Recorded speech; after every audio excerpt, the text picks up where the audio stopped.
Welcome back to another episode of Rock Boys Football. Some very surprising news coming out of Athens, Georgia late last night as linebacker Jamon Dumas-Johnson expected to enter his name into the transfer portal. And you could have told me, and we got on, talked a little Georgia football 2 days ago. We said there might be a lot of guys transferring out of this program, and that's just the nature of the beast when you recruit the way the Georgia Bulldogs recruit. When you have all that young talent coming in, some of the older guys, they get squeezed out a little bit. Now, Jamon Dumas-Johnson wasn't exactly on my bingo card in terms of players that I thought would be leaving this program. And you're seeing a lot of Georgia fans, and I'm not going to try to sugarcoat this. This is a guy that has played at an All-American level at times during his Georgia career. He's extremely experienced, but most importantly, one of the leaders of this defense. I'm not telling Georgia fans not to be upset about this one. This one 100% stings. He's been one of my favorite linebackers to watch across the country. That being said, the panic about where this Georgia program is going is, I think, very misguided. And a guy like Kirby Smart, there's not another coach across the country that I trust to get the defense right, specifically the linebacker position right, than Kirby Smart. So does Dumas-Johnson necessarily sting in terms of him leaving to another program? It absolutely does. I think he was a fan favorite for a lot of Georgia Bulldog fans. That being said, when you start looking at the potential personnel in 2024, it started to make a little bit of sense. And that's not necessarily me taking a shot at Jamon Dumas-Johnson, who is a phenomenal linebacker. It's more me appreciating how special a guy like CJ Allen or Raylan Wilson might be in the 2024 and 2025 years. I want to talk a little bit about what this Georgia defense is going to look like specifically at that linebacker position, and then talk a little bit about what this transfer portal cycle is going to look like for the Georgia Bulldogs. Before we do, just want to say thank you to you guys and the Georgia fans. You guys consistently show just a ton of support to the boys, ton of go dogs in the comment section. Absolutely love talking this program. Can't thank you guys enough for all the support. And more importantly, one, if you do enjoy the content, you want to support the fellas, consider subscribing to the channel. More importantly, I would love to get the pulse of you guys in the comment section in terms of how you're feeling about the Georgia Bulldogs heading into 2024. I'll get into my thoughts real quick. I'm not panicking. And we kind of said this 2 days ago. When you recruit to the level the Georgia Bulldogs do, and you take a look at the class that they are bringing in, I mean, these guys are going to get squeezed out. It's the nature of college football. And I get the last couple of days has not necessarily brought the best news, right?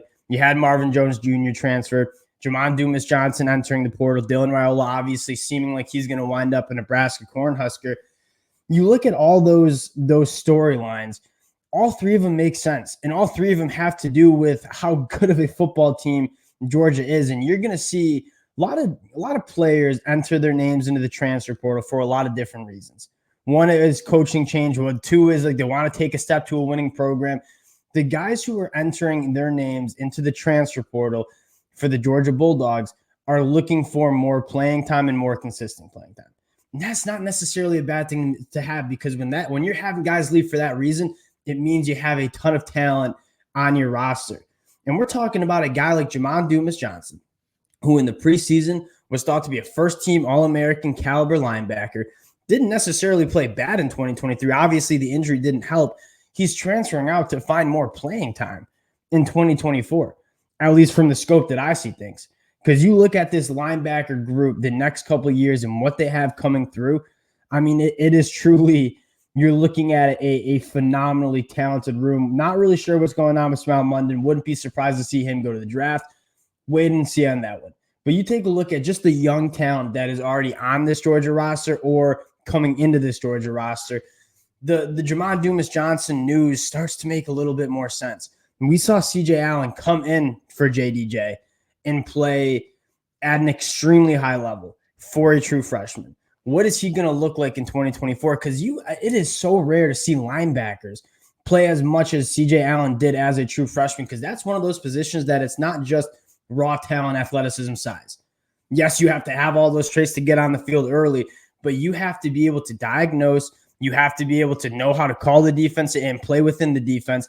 And CJ Allen, there were some growing pains in the games like Alabama, but what he showed during games like the Ole Miss game, This dude, I think, can be truly a special linebacker. And if you were to ask me, what does the starting lineup for the Georgia Bulldogs look like heading into 2024?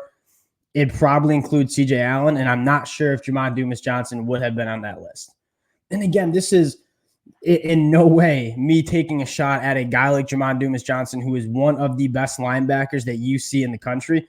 It's more of just you look at this linebacker group that Georgia has coming up, it is truly special with the guy like CJ Allen, with the guy like Raylan Wilson, with the guy like Troy Biles. And then for Georgia fans who don't necessarily follow, which most of y'all do follow the recruiting trail pretty heavily because we talk a lot of Georgia recruiting on this channel, is the linebacker group coming into 2024 is by far the best linebacker class, I should say, in all of the country. Right? You have a top 10 national player, the number one linebacker in the class, in Justin Williams. He's coming to Georgia, and he's a guy that is probably going to play early. And I'm not necessarily going to say Justin Williams would have started over Jamon Dumas-Johnson. Probably not, but it wouldn't be crazy to see a very similar situation with the CJ Allen, where it's like, okay, for the first 6 weeks, you get the veteran linebacker. Justin Williams is going to find his way onto the football field quickly in Athens, Georgia. There's a reason he's a top 10 national prospect. There's a reason he's the number one linebacker in the class. 6'2", 205, probably gets up to at least 220 pounds by that fall in 2024. And you're talking about a guy that runs a sub 1,100 meter dash time. I mean, talk about checking off all the traits that you want in an off-ball linebacker. Justin Williams was that guy. And that's not even where it stops. You take a look at the next guy they have coming in, top 50 national prospect, Chris Cole, the number 3 linebacker in the class. Another freak show athlete that's a little bit bigger, has that bigger frame. He might find some time playing early. And then you have one more guy in Christopher Jones, who's a top 10 linebacker in the class as well. So not only do you have guys like CJ Allen and Raylan Wilson, from what we saw, are going to be very special linebackers for the Georgia Bulldogs, you have 3 guys in this 2024 class coming in that are also going to add a ton of competition to this room. So you look at a guy like Jamon Dumas-Johnson and say, it makes sense. He's going into year 4. He's a guy that could start on pretty much any other program in the country. He probably might be a starter on the Georgia Bulldogs too, but the playing time might not be there, because you could certainly see a guy like CJ Allen, and Raylan Wilson playing a lot. The way I look at it is, yes, it stings. This is a guy that has been a very good Georgia football player the last couple of years, and he was a leader in the locker room. And that's what probably hurts the most, is the leadership that you're losing and the veteran leadership that you're losing. But when you look at it from a personnel standpoint, it starts to make sense a little bit. And then dealing with kind of the conversation around Georgia fans kind of panicking on Twitter. And I don't know, I think it's a minority of the Georgia fans, but it's certainly some of the Georgia fans saying that. I saw one person say that it's very similar to Dabo Swinney, and that college football is passing by Kirby Smart. And this is a team that's lost one football game in the last 2 years. And I mean, like, the game is not passing Kirby Smart by. You ask me if I could have any head coach to hire to run my program. It's not Dan Lanning. It's not Jim Harbaugh. This is coming from a Michigan fan. It's not Nick Saban. It's not Jim. It's Kirby Smart. And so you look at college football and the landscape. Kirby Smart still in very much control of this roster. And you look at a guy like Jamon Dumas-Johnson, I wouldn't even be surprised if this isn't the last person you see hit the portal, from a pure reason of there's a ton of young talent on this team. I know I'm a good football player. I know I could start at most Power 5 schools across the country. I'm going to go transfer, have a spot to play, and play consistently, because at this Georgia defense, it's just really hard to get on the field. And that's just especially at this linebacker position with the young talent that you have getting injected into this program. If I were to guess, the writing was kind of on the wall for Jamon Dumas-Johnson, and saying, yeah, I know I can play, but you got a guy in CJ Allen who is special. You got a guy like Raylan Wilson who definitely might be special. And so it makes sense that he's leaving. Does it sting still? Was he some of the favorite players for a lot of Georgia fans? Yeah, absolutely. He's one of my favorite players, and I'm not even a Georgia fan.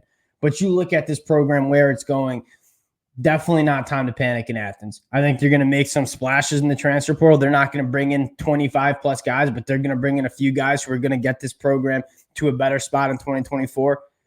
This team's just going to be just fine. Wanted to hop on, talk a little bit about what this linebacker room is going to look like for the Georgia Bulldogs. Again, appreciate you guys rocking with the fellas. If you do enjoy the content, consider subscribing to the channel, and we'll talk to y'all later.